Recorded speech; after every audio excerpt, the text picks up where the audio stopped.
Buenas noches, Félix, Ana María y Hamilton. Bueno, muy contentos aquí por la presentación pues de la obra de Gonzalo, ¿cierto? Entonces, como siempre, con ganas de dejar un registro, emocionada pues con la presencia del profeta. ¿Qué libros? No, primero, ¿por qué razón montaste esta obra? Y me decís el nombre y todo. Bueno, montamos Pasajero a Betania, enamorados de la obra, de las obras de Gonzalo Arango, su prosa, sus poemas, un poco más Ana María que yo, más gonzalista. Siempre me decía, tenemos que montar a Gonzalo Arango. Yo nunca, yo lo leía, me gustaba mucho, pero no encontraba por dónde meterme, hasta que me encontré con este relato del libro que está en Memorias de un presidiario nadista, un pasajero con destino a Betania, una narración que escribió al padre. Entonces ahí me enamoré, encontré y dije, pues ya encontré por dónde montar a Gonzalo Arango, encontré su lado débil, el padre, y la propuse y bueno, ellos están encantados, les gustó. ¿Has leído las obras de Gonzalo de teatro? No. Vamos a mencionarse ahorita Los ratones van al infierno, sí. Y también HK 113 me parece. Sí, HK 111, 111, Los bueno. ratones van al infierno. Contame, ¿nunca pensaste montar de pronto una obra de ellos? Porque te cuento algo. En lo que los amigos de a ver, me contaba Jaime Espinel que ellos presentaron aquí en el Pablo Tobón, presentaron alguna vez Los ratones van al infierno. Ajá. Y resulta que en Junín a Amílcar lo molestaron mucho y a ellos que por maricones, que por estar haciendo teatro, ¿cierto? Pero es una anécdota pues que les cuento ahora. Contame, ¿no has pensado de pronto montar una obra de Gonzalo? Sí, nosotros cuando dijimos vamos a montar a Gonzalo, lo primero que buscamos fue el teatro de Gonzalo Arango, porque sabíamos que había escrito teatro, HK 111, Los ratones van al infierno, pero digamos, no encontrábamos la esencia, el Gonzalo que queríamos todavía, y de hecho en la obra hacemos un pequeño homenaje a sus obras de teatro. Los ratones van al infierno, Nada bajo el cielo raso. Hacemos un poco ahí como una parte de metateatro, y pretendemos pues como o sea, sería muy rico abordar una obra, pero nos quedamos con su prosa. Mencionaste la novela Después del hombre, ahorita la de la memoria de un presidiario. ¿De todos los libros sacaste partes o contame cómo es el proceso de creación de esta obra? Bueno, era inevitable hablar de Gonzalo, hablar solo de su relación con el padre y no tocar como otras cosas tan bellas que él escribió, como este cuento El poeta de Nueva York, que está en Obra Negra, todas sus obras, y digamos cogimos de Después del hombre un poquito como de la novela, que es la novela. A mí me gustó mucho, no sé por qué no la querían dejar editar o porque le dijeron que no, un mal consejo, porque es muy buena novela, a mí me gustó, me encantó, y yo creo que la novela me dio un gran pie para conocer un poquito a Gonzalo y trabajar un poco más de cosas de él. La calavera de pronto sale de esta novela, todas esas ideas aparecen leyendo toda su obra. Es imposible abarcarla toda, hay muchas de la obra que de pronto nos falta, pero yo creo que tenemos la mayoría de sus obras ahí. ¿Sabes que Gonzalo se quedó con ganas de viajar a Nueva York, inclusive a España, que Botero le había regalado un cuadro, sí, y no alcanzó pues a irse por allá, ¿cierto? La cuestión de la calavera es algo como muy filosófico. Si nosotros vemos a Hamlet diciendo to be or not to be, contame el recurso, porque que es bonito, porque uno está allá en el diccionario, entonces uno piensa que la calavera está hablando, ¿cierto? Yo la filmé inclusive, contanos. Bueno, a mí me gustó mucho en los relatos y en sus historias, cuando hablaban de que Gonzalo se había robado una calavera, un cráneo del cementerio de San Pedro, una anécdota, y que la tenía en la finquita del Sinaí en Belén, donde se iba a escribir, y la tenía como candelabro, y ahí se me ocurre la idea de que no era solo un candelabro, sino la compañía de él, y él ahí metía a todos sus poetas, y también supe que le gustaba mucho Miguel Hernández, entonces cogí a Miguel Hernández como esa compañía de Gonzalo en esa finquita, en esa calavera, porque es otro referente pues, de Gonzalo, y igual Gonzalo me llevó a conocer a Miguel Hernández más a profundidad, y no sé, la calavera es como está en la novela, cuando él se roba la calavera en el cementerio, se roba el esqueleto, anda con ella, va a buscar a esta dama. Hay muchas anécdotas con esto, entonces yo creo que es un referente muy fuerte y pienso que de pronto Gonzalo Arango lo tomó de Shakespeare y de Hamlet, porque a él también le encantaba Hamlet. También, ya. Sí, no, Bueno, yo creo que él se creía Hamlet también. ve, no, está interesante eso. Sabes que hay algo también, imagínate que alguna vez leyendo pues la insustituible literatura, cuando Luis Cano estaba en un grupo de los primeros de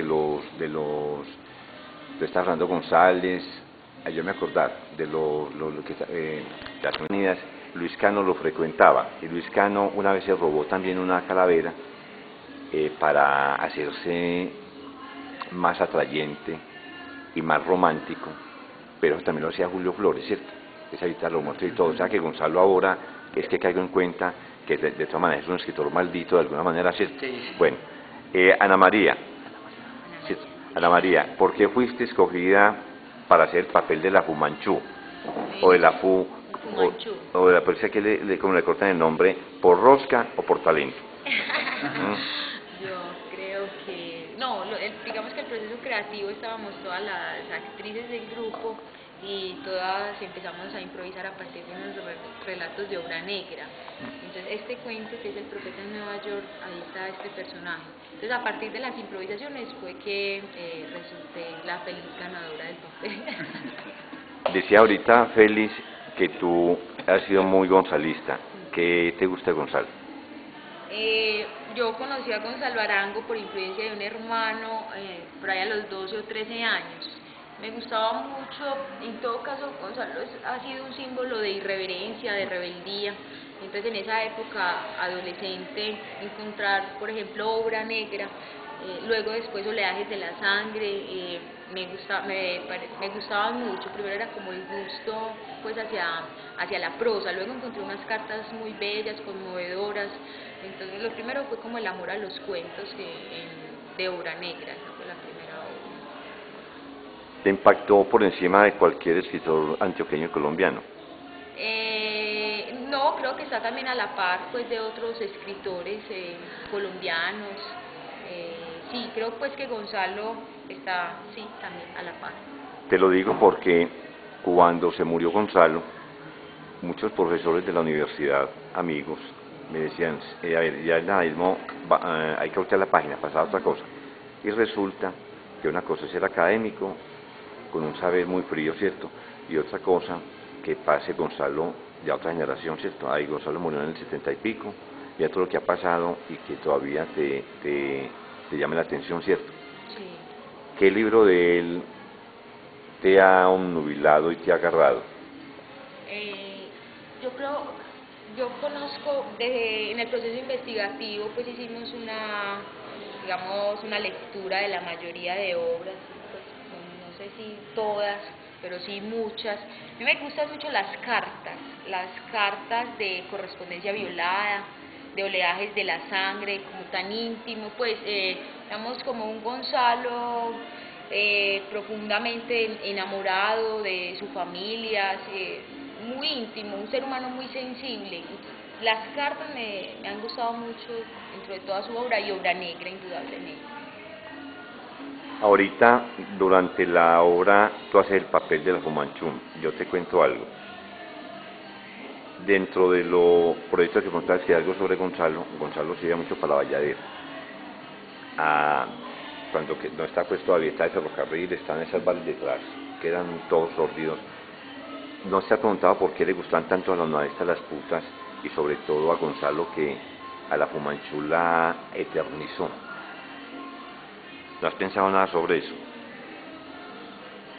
Inclusive en la novela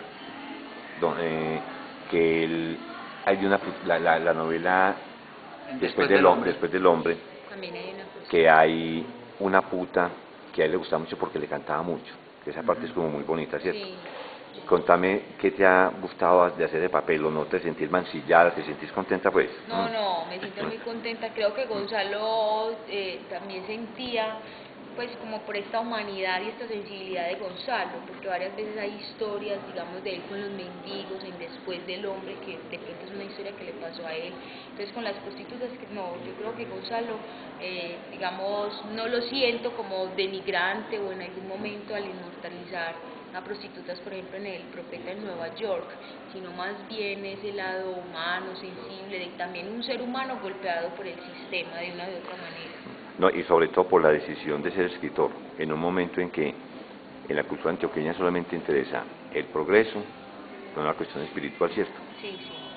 Hay una frase que siempre me invento yo que es: los poetas y las putas están en el mismo camino, son turistas, visitantes y viven la vida. ¿Qué te parece eso? Sí, maravilloso. Los outsiders, o sea, digamos que el poeta y las prostitutas son fuera del sistema. Bueno, Hamilton, te tocó hacer varios papeles. Te tocó ser el cura, te tocó ser el papá de Gonzalo. ¿Cómo te sentís presentar dos papeles en una misma obra? Bueno, ha sido un proceso desde la creación complejo, porque hacer dos personajes pues al mismo tiempo siempre es difícil, pero me los he gozado mucho, sobre todo el del papá, como esa relación que tiene Gonzalo con su padre, como esos regaños que le daba el papá porque tiene que estudiar derecho y no otra cosa. Entonces me emociona mucho y trato como de ser como ese papá regañón, y el curita pues lo que todos vemos a diario pues en nuestras noticias.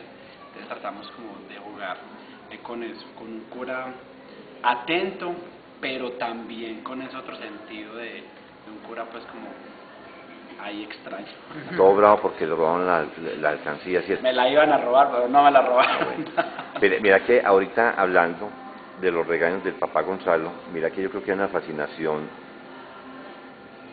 leyendo a Gonzalo, y es el remordimiento de no ser un tipo adinerado, de escoger como escala social el estudio, a estudiar derecho, porque la literatura, hay una frase donde dice: no, es que yo no voy para esto, ¿cierto? Mira que es tremendo eso, ¿cierto? ¿No? Sí, ha sido. Sí, incluso hay una parte del texto donde dice: yo elegí ser escritor, que el papá, ¿cierto? Como que le recuerda a Gonzalo, bueno, tú escogiste ser escritor, ve por ese camino. Es una de las cartas pues de eso. Entonces tratamos como de rescatar eso que el papá, bueno, nunca estuvo de acuerdo con eso, pero lo apoyó mandándole los 5 pesitos pues para que terminara como su novela, su proceso allá en la finca con Miguelito. Entonces él también como estaba indirectamente apoyándolo a él como en su cuenta. ¿También leíste los libros de Gonzalo, no? ¿O Sí. solamente hay un libreto de guía, o cómo fue la cosa? No, en el proceso de creación, antes de llegar al libreto, se tomaron muchos textos de Gonzalo, como lo dijeron mis compañeros: Obra Negra, Oleaje, Esprexidario, ¿cierto? Todos estos textos los empezamos a leer, bueno, yo personal, para conocer a Gonzalo, ¿cierto? Uno se escucha pues en el colegio a Gonzalo, bueno, ¿qué fue Gonzalo? Pero nunca se detiene uno a leerlo y a ver quién fue realmente Gonzalo. Entonces acá el trueque me dio la oportunidad de conocer quién fue Gonzalo, de ir a Andes, recorrer su escuela, donde nació, donde vivió. Todo esto, ¿cierto?, le permite a uno como cargarse más de la apuesta que se va a hacer. Ya el director es el que se encarga como de recoger todo eso y a escribir. Él es el duro, el que escribe y el que acomoda todo esto. En tus papeles, que aparentemente son contradictorios, no son tanto. Pienso lo siguiente: el papá con deseo que él progrese, dándole lecciones morales, y también el cura, también en esa intención, ¿cierto? Cuando lo confiesa y Gonzalo se le empieza pues a contar cosas, ¿cierto? Y estás tú en esa parte acá, ¿cierto? Pero ahora hablamos de eso. Contando del viaje a Andes, ¿quiénes fueron? Bueno, Bueno, en el proceso de creación de la obra, el director propuso como en recopilación de información, de trabajo de campo, de ir como a recrear como el proceso histórico de Gonzalo. Nos desplazamos todos a Andes. En Andes el objetivo principal era conocer los lugares donde estuvo Gonzalo, donde vivió Gonzalo, donde estudió Gonzalo, los lugares que recorrió Gonzalo, y conocer gente que conocía pues a Gonzalo o que estaba interesada como en el proceso, en la vida de Gonzalo. Entonces el director pues y toda la planta nos fuimos para allá a escribir, a recorrer el río donde él se sentaba a escribir. Todo esto lo hizo el Trueque como para cargarnos más de la historia, para plasmarlo acá. Esa parte es interesante. ¿Y encontraron gente que conoce a Gonzalo, no? Pues, allá en Andes, ¿no? Sí. Conocimos a a Calet, que yo no sé si conoció pues como a Gonzalo.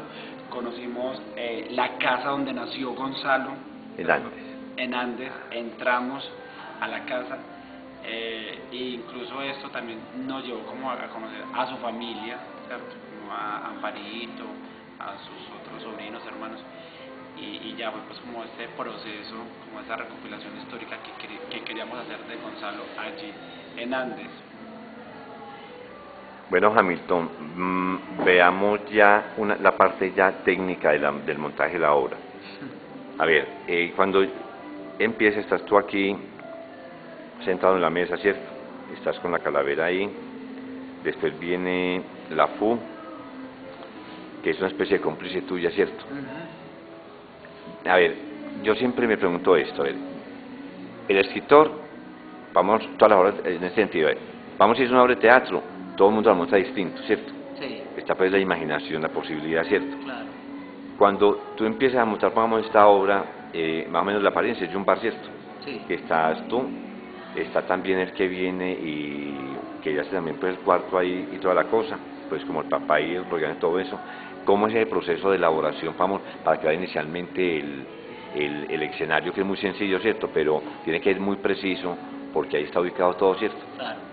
Bueno, primero que todo a mí me gusta el minimalismo, me gusta trabajar un poco espacio vacío y evitar mucha escenografía dentro de mis obras. Yo pienso que lo importante es el actor el que está ahí con el papel, con el personaje, y entonces parto un poco de Peter Brook, de Grotowski, de Stanislavski, o sea, todos estos teóricos, y a cada uno le arranco que me pueden dar para lograr este proceso. Cabe decir que dentro de este proceso de creación también, investigación, tuvimos la grata compañía de Oscar González. Estuvo haciéndonos una asesoría, regalándonos todo lo que sabía del nadismo, lo que había guardado, sus recortes de periódico. Entonces hay mucha gente que hay atrás en el proceso de creación, que están ahí, que no se ven, que no están en la obra en sí, pero yo creo que la obra está compuesta de todos estos detalles y todo este trabajo. Yo simplemente hago una hilación dramatúrgica con los textos de Gonzalo, algunas frases, meto algunas frases que me sirven como para encadenar toda la dramaturgia, toda la prosa, la poesía, las cartas de Gonzalo, y ya aparece a través de la improvisación, del trabajo de improvisación, que es un trabajo ya más de los actores, ya más desde investigar y por qué un bar, hay que ir a visitar los bares, trabajo de campo que llaman, ir a visitar los bares donde no son como ese entonces, pero algunos conservan, digamos, las mesas. Conseguir las mesas fue un problema, porque queríamos mesas antiguas que hablaran de esos bares de esta época. Entonces hay que hacer un recorrido fotográfico en la historia. Para eso sirve tener amigos como Oscar González, y que nos ayudaron en el proceso de creación, de información. La visita a Andes, yo creo que disparó la obra iba en la mitad, pero después de ir a Andes fue muy mágico, y ahí eso se disparó, eso fue como un aliciente para montar toda la obra. Cuando estuvimos en Andes, como dice el compañero Hamilton, conocimos la casa de Gonzalo Arango, hubo algo muy particular. Ya después fuimos a presentar la obra antes, la gente la recibió muy bien, fue una cosa emotiva el aplauso. Mucha gente no conocía a Gonzalo Arango, de los jóvenes, pero hay mucha gente que también conoce a Gonzalo Arango, conoció a Gonzalo Arango. Entonces, digamos, la primera vez un señor de de un bar, de una tienda, entramos a tomarnos un café y le preguntamos: ¿usted conoció a Gonzalo Arango? Un señor de edad, dijo: sí, ese loco me mantenía por aquí con la mochila para arriba. Sí, pues hay unas descripciones muy desde ese Gonzalo irreverente que había ya peludo, una concepción que yo creo que no alcanzaron, como yo creo que no alcanzaron como a visionar ese Gonzalo más adelante. Entonces tienen esa visión del Gonzalo, muchacho de mochila, que era un poco irreverente y que andaba con un libro en las calles de antes para arriba y para abajo, que dice un diente para arriba, ¿cierto? Y ya el trabajo de encadenar el texto, la dramaturgia, ya es un trabajo que uno va haciendo como esto fluye aquí. Ya aparece la técnica teatral, que es el metateatro, cómo desaparecer, transformar un espacio que de bar pase a una iglesia, de iglesia vuelva a ser el mismo bar. Entonces ya están los trucos teatrales que uno emplea, y la técnica es indudable pues que tiene que estar. La técnica nos la da como el estar haciendo obras y el trabajar constantemente, diario. Sobre todo, algo muy importante, que no haya puntos muertos, porque uno ve que la gente se mantiene tensionada y al final los aplausos son muy sinceros, ¿cierto? Sí, sí. Bueno, hablemos de algo, de la iluminación. Hay una parte que es muy apropiada, cuando está el padre confesando, pues que está Gonzalo confesando con él, estás tú aquí, que es una especie de un monólogo tuyo justificando, y está él, que también está la compañera dando la voz de Gonzalo, que es un contrapunteo, ¿cierto? Ajá. A ver, para llegar a eso, ¿cómo se hace? No se va a llegar, pues ve, yo voy a hacer esto, sino que ¿cómo va surgiendo eso? Dentro de las lecturas, dentro del trabajo de lectura de la obra de Gonzalo Arango, nos encontramos esta biografía. Él escribió varias biografías. Esta fue una de las que más me gustó mucho esta biografía. Yo decía: esto tiene que ir dentro de la obra. ¿Cómo metemos esta biografía? Porque no es para decir Gonzalo Arango fue hay que buscar la forma teatral de llegar a esto. Entonces, aprovechar este espacio de la iglesia, que no quedara solo para representar la obra de teatro dentro del teatro, sino yo no sé, se le ilumina a uno a partir del trabajo, de estar en la escena, buscando, es una búsqueda de cómo cuento esto para que sea atractivo. Y entonces, imaginamos, ahí tiene que ser Gonzalo joven, mostrar las dos imágenes, y Gonzalo un poco ya en la irreverencia del nadaísmo, de su cuento con la iglesia. Entonces me encantaba pues como la parte cuando decía: para ser artista hay que ser terriblemente religioso, y es una cosa que tienen muchos autores. Lord Byron habla mucho de la religión. Todos los autores que uno toca tienen algo de religioso, tienen algo que ver con la iglesia. Botero, desde las iglesias, desde la religiosidad, desde una, cierto, todas estas cosas nos sirvieron mucho como para decir: bueno, ¿y cómo contamos esto? Y el mejor punto fue la iglesia, dejar la iglesia armadita para contar en esta iglesia la confesión, ¿cierto? Porque esa biografía es como una confesión: soy esto y esto es lo que esta es mi sinceridad, un momento honesto de Gonzalo, me parece, dentro de todos sus momentos, pues, pero esta de la confesión me parece que es, de la biografía, me parece que es una de las partes que más me gusta de la obra, porque ahí encuentro a Gonzalo Arango. Yo creo que es una de las partes más difíciles de la obra, porque hay un contrapunteo, porque no se puede equivocar ninguno, porque hay un texto que va a la par y tiene que ser preciso. Es una escena muy bella. Ana María, yo he conocido universitarias que se enamoran de Gonzalo Arango, le dicen Gonzalito, y siempre hay esa comunicación, esa energía. ¿Cómo te imaginas a Gonzalo? ¿Cómo me lo imagino? Me lo imagino así como el personaje que interpreta José. Pero acuérdate que José es muy alto, porque Gonzalo era bajito, y la voz... Ve, antes, se me olvidaba una cosa, espera. ¿Has escuchado ¿Has escuchado los discos de Gonzalo, la voz? Sí, sí. ¿Cómo te parece la conversación, el hablado de él tan puro? Parece un curita, ¿cierto? Muy limpio, sí, sí, tiene algo en el hablado que sí me ha servido mucho como para la creación, digamos, escuchando Medellín a solas contigo, Elegía de Esquite.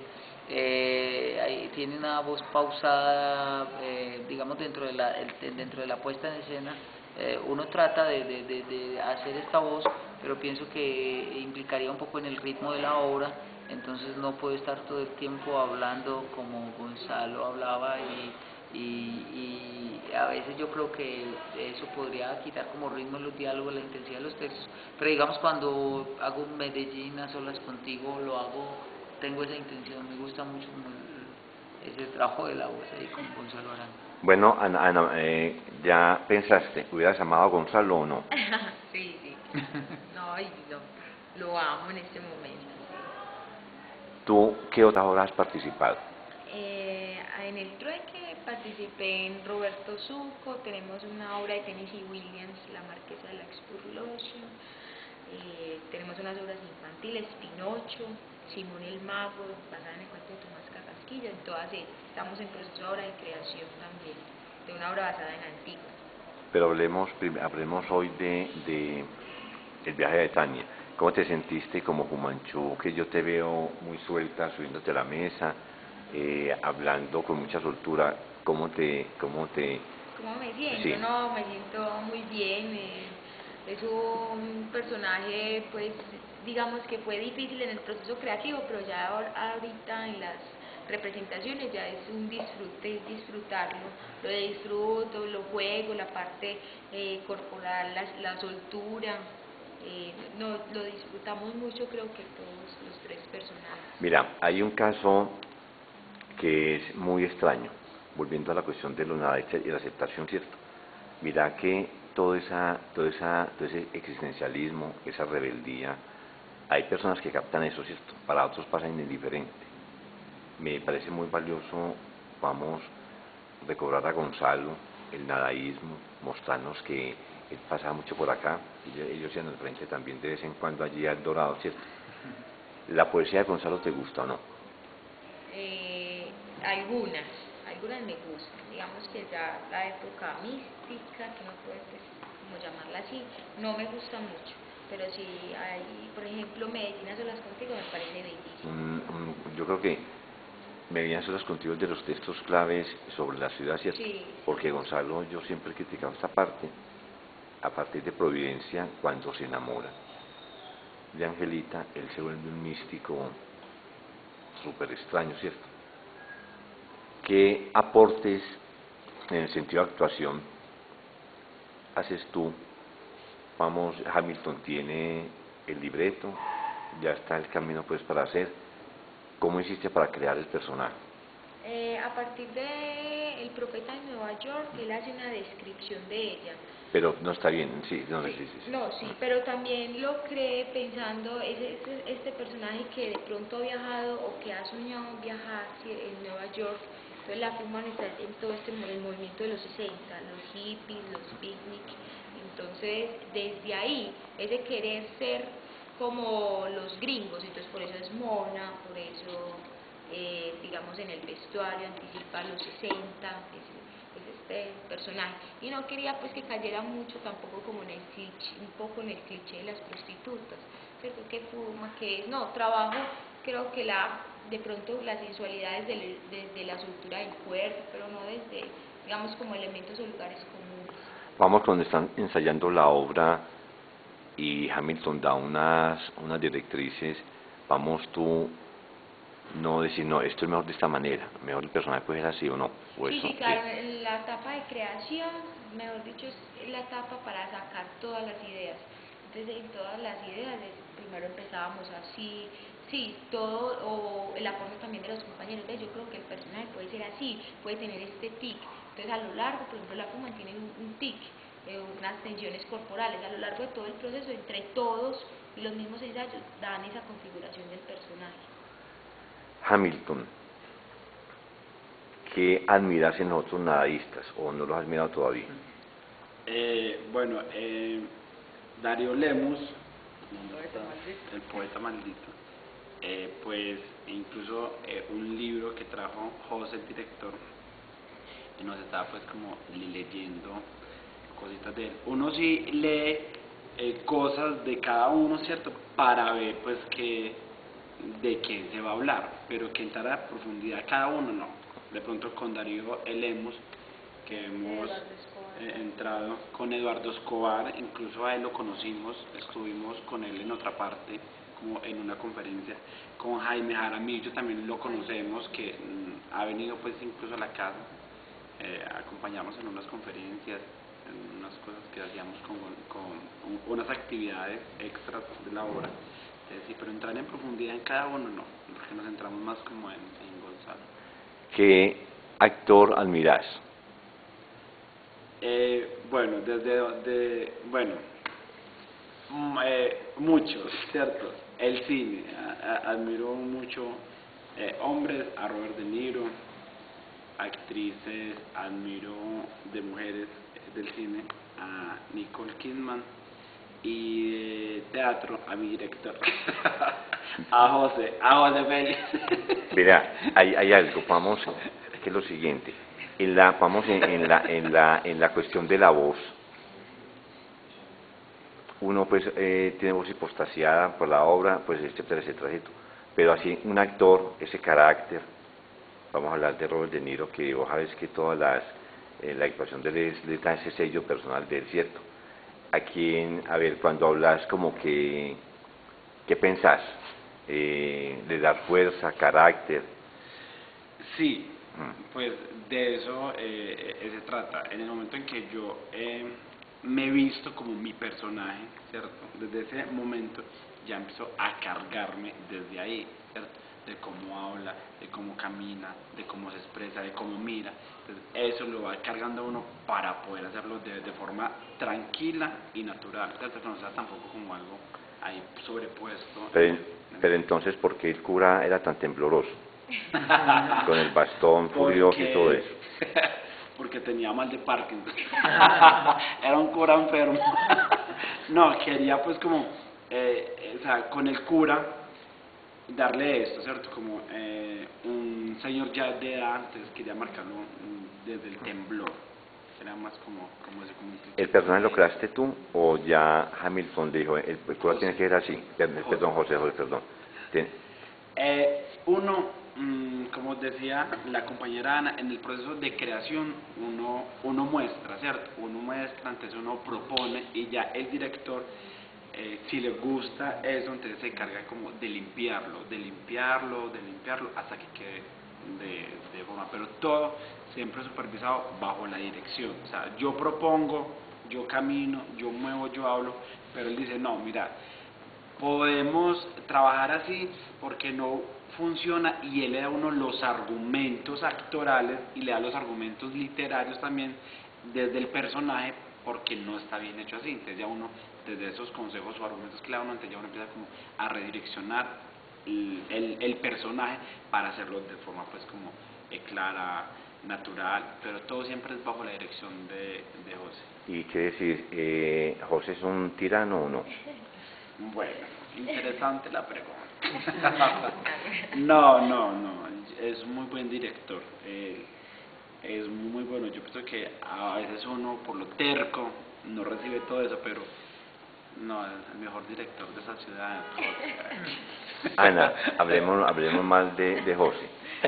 ¿Alguna vez leyendo algo sobre Fassbinder, que era teatro pues, y cineasta talentoso, él hacía llorar a los actores, los mortificaba mucho? ¿José es así o no? ¿No le dé pena? No. Sí, yo creo que sí, o sea, digamos que es la labor del teatro, y que nosotros lo tenemos también como filosofía, es decir, cosas complicadas de manera simple. O sea, la obra puede parecer muy simple, pero en el proceso creativo pues es difícil. Nos sacó lágrimas, hubo ensayos muy duros, ensayos hasta tarde, eso no daba, al otro día volver, cansancio. Entonces sí, creo que, digamos, el teatro sí nos ha sacado lágrimas en general a todos. Mucho. Bueno, José, ya para dejarlos más tranquilos, hablarnos un poquito de lo siguiente. ¿El trueque cuándo nació y por qué? ¿Y por qué también se llama así? Bueno, el trueque nace de una necesidad. Estábamos en la Universidad de Antioquia, 3 compañeros en un ejercicio de actuación, quinto semestre, montamos una obra que se llama El Ángel de la Culpa, de Marco Antonio de la Parra, y decidimos salir con esa obra, aventurear en los teatros de la ciudad. Yo creo que eso lo deberían hacer todos los estudiantes de teatro, porque la escuela está en el quehacer, en las tablas, en el escenario, y en realidad la escuela nos amarraba un poquito, pero como yo había tenido la oportunidad de estar con Teatro del Fisgón, de estar por ahí metiéndome en las salas de teatro, ya había probado ese venenito de las tablas, y dije, no, este ejercicio que es El Ángel de la Culpa, saquémoslo, vamos a los teatros de Medellín, que nos abran un espacio para presentar. Somos un grupo joven, nadie creía, porque éramos 3 estudiantes. Empezamos a Matacandelas, no fue posible, empezamos a ir a todos los teatros, y llegamos casualmente a Exfanfarria Teatro, que es donde funciona Teatro El Trueque. Yo creo que llegamos acá, y acá no había temporada, nos abrieron el espacio, nos dieron 2 semanas y se presentó El Ángel de la Culpa. Ahí empezó el trueque, pienso yo, cuando tocamos escenario. Como no teníamos un nombre, éramos John Eduardo Rodríguez, Daniel, y no pensábamos nombres, y decíamos Desasosiego, los Átridas, una cantidad de nombres como muy filosóficos, pero resulta que el día que yo estaba montando la escenografía para tener función en la noche, no sabíamos, no teníamos ni idea, porque éramos un grupo inexperto, de que venía, cuando eso, venía la prensa a los teatros, el colombiano venía a hacer una entrevista, que ya antes hay que ir allí y buscarlos y rogarles, pero antes había un movimiento cultural muy importante donde los estaban cazando noticias de arte, no viendo a ver a quién mataron en la esquina, sino que era más importante eso, y venían aquí y llegaron, y yo estaba montando la escenografía y dijeron, bueno, y entonces va a presentar, y sí, me hicieron la entrevista a mí, hablé de la obra, y me dijeron, bueno, ¿y cómo se llama el grupo? Entonces el reportero, yo le dije, se llama, todavía no tengo nombre, ponga Estudiantes de la Universidad de Antioquia, y él dijo, no se puede, dígame ya un nombre ya que necesitamos un nombre, porque es que un grupo de nombre, ¿cómo vamos a sacar un reportaje de un grupo de nombre? Y yo dije, no habían llegado mis compañeros, y yo dije, El Trueque. Porque pensé, como me das, te doy, intercambio, no es una cosa muy filosófica, porque que dijimos un nombre, sino que en ese instante se me surgió el trueque para salir del paso, yo ahí con el periodista apuntándome, pues. Entonces, cuando al día siguiente salió el artículo de la temporada, y con el trueque casi me matan los compañeros, como así que el trueque, ¿qué es eso? ¿Qué nombre como tan fiestero, como tan...? Y dijimos, no, pues después lo cambiamos, eso era por salir ahí hasta el sol de hoy. Estamos con el nombre, no podemos cambiarlo, después tratamos y ya se quedó el trueque, y yo creo que el trueque ya se ha vuelto un sello en la ciudad de Medellín, eso, ya nos conocen como el trueque y quedamos el trueque. En tu oficio de director, ¿a quién admiras? Fassbinder, me gusta mucho como director, su película Berlín Alexanderplatz, esa novela que lleva al cine. Me parece que lograr que actúe la mamá, lograr que actúe alguien que no sabe qué es actuación, yo creo que eso lo hace un buen director, y Fassbinder me parece un muy buen director. En el cine, en el teatro, admiro mucho a Santiago García, yo pienso que es el padre del teatro de todos nosotros. Enrique Buenaventura tiene mucho que dar, y a mi primer director, que es Héctor Luan Gallego Lorza, de Teatro Fisgón, ahí empecé, y me enseñó como un poco la disciplina del teatro, la rigurosidad y cómo hacer llorar a los actores. Ana María, ¿qué actriz admiras?